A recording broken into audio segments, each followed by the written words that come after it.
नमस्कार।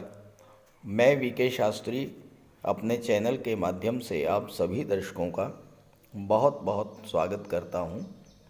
आज के इस वीडियो में हम बात करेंगे वर्ष 2024 में लगने वाले पहले चंद्र ग्रहण के बारे में। वर्ष 2024 का पहला चंद्र ग्रहण 25 मार्च को लगेगा। ये चंद्र ग्रहण चंद्रमा पर केतु के प्रभाव से लगेगा। 25 मार्च को कन्या राशि में चंद्रमा और केतु की युति बनेगी और चंद्र ग्रहण लगेगा। 25 मार्च को ही होली है और इस बार की होली चंद्र ग्रहण के साये में होगी। ये ग्रहण उत्तर पूर्व एशिया, प्रशांत महासागर, अटलांटिक क्षेत्र, आर्कटिक क्षेत्र, अमेरिका, यूरोप, ऑस्ट्रेलिया के पश्चिमी हिस्से को छोड़कर पूरे ऑस्ट्रेलिया में दिखाई पड़ेगा। हालांकि भारत में ये ग्रहण दिखाई नहीं पड़ेगा क्योंकि चंद्र ग्रहण रात में लगता है और भारत में भारतीय समय के अनुसार प्रातः 10:23 पर ग्रहण की शुरुआत होगी और दोपहर 3:13 तक ग्रहण प्रभावी रहेगा। इसका पीक टाइम भारतीय समय अनुसार बाद दोपहर 12:45 पर रहेगा और इस ग्रहण का अमेरिका, फ्रांस और रूस पर विशेष प्रभाव पड़ेगा।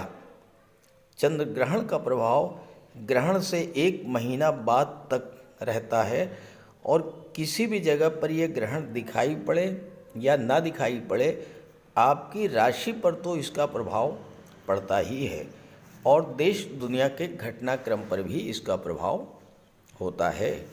तो इस वीडियो में पहले बात करेंगे सूतक काल, चंद्र ग्रहण के समय रखी जाने वाली सावधानियां, गर्भवती माताओं के लिए विशेष सावधानी।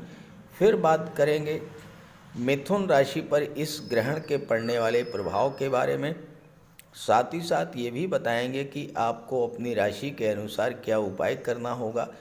जहाँ तक सूतक काल की बात है, जिन स्थानों पर यह ग्रहण दिखाई पड़ेगा वहाँ पर सूतक काल मान्य होगा और सूतक काल ग्रहण से 9 घंटे पूर्व शुरू हो जाता है।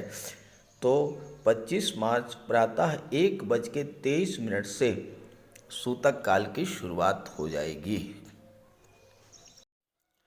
चंद्र ग्रहण का बहुत अधिक ज्योतिषीय महत्व है। चंद्रमा हमारा मन है और हमारे मन पर चंद्रमा का नियंत्रण होता है।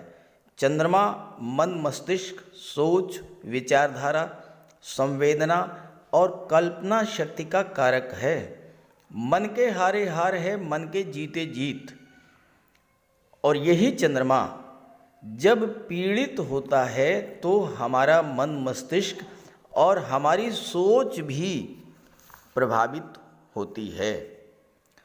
तो चंद्र ग्रहण के दौरान और सूतक काल के दौरान पहली बात आपको ये ध्यान में रखना है कि कोई भी शुभ कार्य नहीं करना है।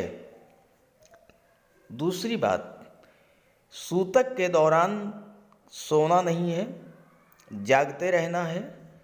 मंत्रों का जाप करें, भगवान भोले शंकर के मंत्रों का जाप, ओम नमः शिवाय या महामृत्युंजय मंत्र का जाप करें। भोजन नहीं बनाना है और अगर बनाएं तो तुलसी पत्र डाल करके रखें। ग्रहण समाप्त होने के बाद स्नान करें। घर और पूजा स्थल पर गंगा जल का छिड़काव करके घर को शुद्ध करें। सूतक काल में घर में अगर मंदिर है तो उसके कपाट बंद कर दें, नहीं है तो देवी देवताओं की मूर्ति का स्पर्श ना करें। ग्रहण के दौरान नकारात्मक विचारों को मन में आने ना दें और ग्रहण के दौरान अपने पास तुलसी के पत्ते रखें। घर के बाहर नहीं निकलना है। किसी ज़रूरी काम के लिए अगर घर के बाहर निकलना ही पड़े तो तुलसी के पत्ते अपनी जेब में रख करके निकलें। ग्रहण के पश्चात स्नान करके भोजन करें और जहाँ तक गर्भवती माताओं की बात है, तो गर्भवती माताओं को शिशु के लिए भोजन तो करना होगा, तो तुलसी का पत्ता भोजन में पहले से ही डाल करके रखें, तब उस भोजन को ग्रहण कर सकती हैं। ध्यान रखें कि सूतक काल लगने से पहले ही तुलसी का पत्ता आपको तोड़ करके रख लेना है और भगवान शिव के मंत्रों का जाप करते रहना है। इससे गर्भस्थ शिशु पर कोई दुष्प्रभाव नहीं पड़ेगा। कोई भी तेज धार या नुकीली वस्तुएं अपने पास ना तो रखें और ना ही कोई प्रयोग करें। जैसे कैंची है, चाकू है, सुई है, आलपीन है, इन चीज़ों के प्रयोग से बचें और बाल या नाखून नहीं काटना है। घर के बाहर ना निकलें। ग्रहण के दौरान ग्रहण को देखने से बचें। कोशिश ये करें कि ग्रहण के दौरान भोजन ना पकाएं और ना ही भोजन ग्रहण करें, लेकिन अगर करना ही पड़े तो तुलसी पत्र का प्रयोग करके करें। और विशेष अवस्था में अगर घर के बाहर जाना पड़े तो तुलसी का पत्ता साथ में रखें। घर में मंदिर हो तो उसके कपाट को बंद कर दें। ग्रहण के समाप्त होने के बाद स्नान करें और भोजन ग्रहण करें। स्नान करने के बाद ज्योतिष शास्त्र में दान का बहुत महत्व बताया गया है। इस अवसर पर तो आप धन धान्य, चावल, चीनी, सफ़ेद मिठाई, सफ़ेद वस्त्र, इन सब चीज़ों का दान करें। शिव मंदिर में जाकर के सफ़ेद पुष्प अर्पित करें और संतान की सुरक्षा के लिए दूध, खिलौने, वस्त्र, ये सब आप दान कर सकते हैं। और ये सब दान करने के बाद फिर भोजन ग्रहण करें। तो ये तो रहा चंद्र ग्रहण पर उपाय और गर्भवती माताओं के लिए विशेष उपाय। अब बात कर लेते हैं इस चंद्र ग्रहण का किन किन राशियों पर विशेष प्रभाव पड़ेगा। तो ये है मिथुन राशि के जातकों की कुंडली। आपके लग्न के स्वामी हैं युवराज बुध। बुध का गोचर वर्तमान में मीन राशि में है और 26 मार्च को बुध राशि परिवर्तन करके मेष राशि में आ जाएंगे। कुंडली के लाभ के भाव में देवगुरु के साथ युति बनेगी। शुक्र राहु का गोचर दशम भाव में मीन राशि में है। ग्रहण के समय 25 मार्च को चंद्रमा और केतु कुंडली के चौथे भाव में रहेंगे। ये तो है ग्रह स्थिति। अब चंद्रमा क्या है? चंद्रमा आपका मन है। ग्रहण जब लगेगा तो चंद्रमा पीड़ित होंगे। चंद्रमा जब पीड़ित होंगे तो आपका मन पीड़ित होगा, आपका मन अशांत होगा। चंद्रमा चौथे भाव में है और चंद्रमा धन भाव के स्वामी हैं। तो इस समय ग्रहण के समय आपका मन अशांत रहेगा। परिवार को लेकर चिंता, माता के स्वास्थ्य को लेकर चिंता, कोई प्रॉपर्टी संबंधी विवाद या फिर आपके मन में अचानक से बिला वजह क्रोध आना, खीज की स्थिति बनना और मानसिक तनाव, डिप्रेशन की स्थिति बनना, ये सब चीज़ें होंगी आपके साथ। तो भगवान भोले शंकर की आराधना करते रहिएगा, ओम नमः शिवाय का जाप करते रहिएगा और शांति से अपने घर में रहिएगा। देखिए, मानसिक रूप से जब आप परेशान होंगे तो हो सकता है कि परिवार के लोगों के साथ कोई विवाद की स्थिति बन जाए। पैसे को लेकर के कोई विवाद की स्थिति बन सकती है। और ध्यान रखिएगा कि 25 मार्च को भूल करके भी किसी तरह से आप धन का निवेश मत कीजिएगा। ना तो किसी को पैसा दीजिएगा, ना कहीं धन लगाइएगा। शेयर में, सट्टे में, लॉटरी में, इन सब चीज़ों से बहुत दूर रहिएगा। ज़्यादा बेहतर ये होगा कि आप अपने घर पे ही रहें और भगवान भोले शंकर की आराधना करते रहें, तो 25 मार्च का दिन आपका अच्छे से बीत जाएगा। जैसे ही 25 मार्च बीतेगा, आपके जीवन में एक बहुत बड़ा परिवर्तन एकदम से देखने को मिलेगा।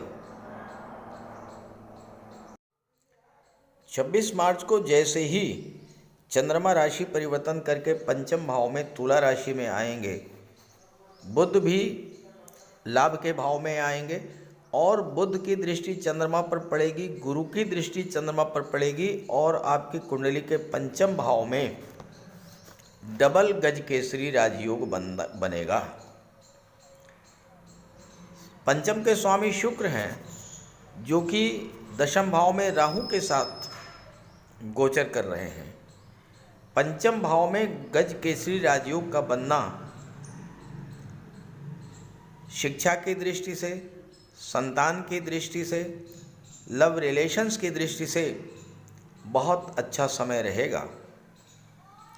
26 मार्च से 29 मार्च 2 बजे बाद दोपहर 2 बजे तक का समय आपके लिए बहुत अच्छा रहेगा।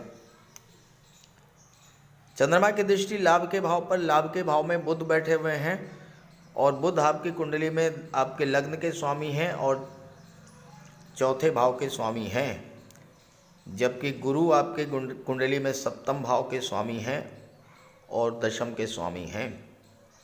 इस समय आपको अपने व्यापार व्यवसाय से, अपने कैरियर प्रोफेशन से लाभ मिलेगा। आपकी अर्निंग बढ़ेगी, आपकी इनकम बढ़ेगी, आय के नए नए साधन, और सबसे बड़ी बात ये होगी कि आपका पैसा अगर कहीं रुका हुआ था, कहीं पैसा आपका फंसा हुआ था, अगर आप प्रयास करेंगे तो 26 मार्च से 29 मार्च के बीच में आपको वो पैसा मिल जाएगा। शुक्र 12वें भाव के स्वामी हैं और दशम के स्वामी हैं। आप अपनी संतान को उच्च शिक्षा के लिए विदेश भेजना चाहते हैं तो विदेश जाने का योग बनेगा। आप स्वयं विदेश जाना चाहते हैं तो उसके लिए भी समय बहुत अच्छा है। जो लोग शेयर मार्केट, स्टॉक मार्केट से जुड़े हुए हैं, उनके लिए लाभ अर्जित करने का प्रबल योग बनेगा, लेकिन बड़ा निवेश करने से पहले किसी एक्सपर्ट की राय जरूर लीजिएगा। चंद्रमा पंचम में है, लाभ के भाव पर दृष्टि डाल रहे हैं तो लाभ मिलेगा। लव रिलेशंस के लिए भी समय बहुत अच्छा रहेगा। इस समय आपका मन बिल्कुल शांत रहेगा और अगर आप कोई प्रस्ताव रखते हैं विवाह को लेकर के तो उसमें भी आपको सफलता मिलेगी, क्योंकि आपकी कुंडली के सप्तम के स्वामी गुरु हैं जो कि लाभ के भाव में बैठे हैं, तो आपको इसमें विवाह का लाभ मिलेगा, विवाह से लाभ मिलेगा। विवाह के बाद आपकी भाग्योन्नति भी होगी, विवाह के बाद आपको धन की प्राप्ति होगी, दाम्पत्य जीवन भी अच्छा रहेगा, व्यापार व्यवसाय में उन्नति होगी। व्यापार के कारक बुध हैं जो कि लाभ के भाव में बैठे हैं 26 मार्च को, तो बिजनेस ग्रोथ देखने को मिलेगी। कोई अच्छा पार्टनर आपको मिल सकता है, उसके सहयोग से आप अपने व्यापार व्यवसाय को आगे ले जाएंगे। 29 मार्च 2 बजे चंद्रमा राशि परिवर्तन करेंगे और राशि परिवर्तन करके चंद्रमा छठे भाव में आ जाएंगे। अब आपको 29 से 31 मार्च तक थोड़ा सावधान रहना पड़ेगा, क्योंकि चंद्रमा छठे भाव में है। हालांकि 12वें भाव पर दृष्टि डालेंगे तो विदेश जाने के लिए योग बनेगा, विदेश संबंधी कार्यों में भी आपका मन लगेगा, लेकिन स्वास्थ्य को लेकर आपको सावधान रहना होगा और बिना वजह किसी से लड़ाई झगड़े, वाद विवाद की स्थिति से बच करके रहना होगा और स्वास्थ्य का ध्यान रखना होगा। इसके बाद 31 मार्च को चंद्रमा राशि परिवर्तन करेंगे, सप्तम भाव में आ जाएंगे और 31 मार्च से 2 अप्रैल प्रातः 4:37 तक चंद्रमा सप्तम में रहेंगे। यहाँ पर गोचर करते हुए चंद्रमा पर गुरु की नवम दृष्टि पड़ेगी और एक बार फिर से गज केसरी राजयोग आपकी कुंडली में बन जाएगा। और ये समय आपके व्यापार व्यवसाय को बढ़ाने के लिए अच्छा होगा। चंद्रमा की दृष्टि आपके लग्न पर पड़ेगी, स्वास्थ्य भी अच्छा रहेगा, आपका मन प्रसन्न रहेगा और आप जो भी कार्य शुरू करेंगे उस कार्य में आपको सफलता मिलेगी, परिवार का सहयोग मिलेगा, जीवन साथी का सहयोग मिलेगा और कोई अच्छा बिजनेस पार्टनर भी आपको इस समय मिल सकता है, जिसके मदद से अपने व्यापार को आप बहुत अच्छा बढ़ाएंगे। इसके बाद 2 अप्रैल को चंद्रमा राशि परिवर्तन करेंगे और 2 अप्रैल को चंद्रमा अष्टम भाव में आ जाएंगे मकर राशि में और 2 अप्रैल से 5 अप्रैल तक 5 अप्रैल प्रातः 7:12 तक चंद्रमा अष्टम भाव में रहेंगे। अब यहाँ भी चंद्रमा का जो गोचर है, चंद्रमा की दृष्टि अपनी ही राशि पर पड़ेगी, धन के भाव पर, कर्क राशि पर पड़ेगी। तो आपके लिए धन प्राप्ति का, धन के संचय का बहुत अच्छा अवसर रहेगा। कोई पैतृक संपत्ति का विवाद सुलझ सकता है, ससुराल पक्ष से आपको लाभ मिलेगा। लॉटरी, शेयर्स, सट्टे में निवेश करने से थोड़ा सावधान रहिएगा, क्योंकि अष्टम भाव में चंद्रमा है। तो 5 मार्च से 7 मार्च तक आपको कोई बड़ा निवेश नहीं करना है, सावधान रहिएगा, स्वास्थ्य का ध्यान रखिएगा। हालांकि इस समय आपको कोई डूबा हुआ पैसा, गुप्त धन आपको मिल सकता है। परिवार में कोई मांगलिक आयोजन हो सकता है, परिवार के लोगों का सहयोग भी मिलेगा, लेकिन फिर भी आपको सावधान रहना होगा, क्योंकि चंद्रमा जो है वो अष्टम भाव में है। 7 मार्च के लिए चंद्रमा एक बार राशि परिवर्तन करके आपके कुंडली के भाग्य भाव में आ जाएंगे। अब यहाँ पर चंद्रमा का गोचर भाग्य का साथ मिलेगा, पराक्रम पुरुषार्थ भी आपका बढ़ेगा, भाई बहनों का भी सहयोग मिलेगा। लेकिन ध्यान रहे, चंद्रमा शनि के साथ होंगे, विष योग बनेगा, तो मन में एक चिंता, तनाव, गलतफहमी की स्थिति बनेगी। पिता और गुरु से रिलेशंस आपके बिला वजह ख़राब हो सकते हैं, तो इस बात को लेकर के सावधान रहिएगा। अगर आपने पिता और गुरु से रिलेशंस अच्छे रखे तो भाग्य का पूरा साथ मिलेगा। हो सकता है कि कहीं आप तीर्थ यात्रा पर भी इस समय जाना चाहें। और 8 मार्च को सूर्य ग्रहण है, तो उस पर अलग से वीडियो बनाऊंगा। तो इस तरह से मिथुन राशि के जातकों के लिए चंद्र ग्रहण के बाद का समय बहुत अच्छा है। हाँ, चंद्रमा जब छठे भाव में रहेंगे, अष्टम में रहेंगे, तो आपको सावधान भी रहना होगा। तो ये वीडियो, ये जानकारी अच्छी लगी हो तो अपने साथियों, मित्रों को भी शेयर कीजिएगा। नमस्कार।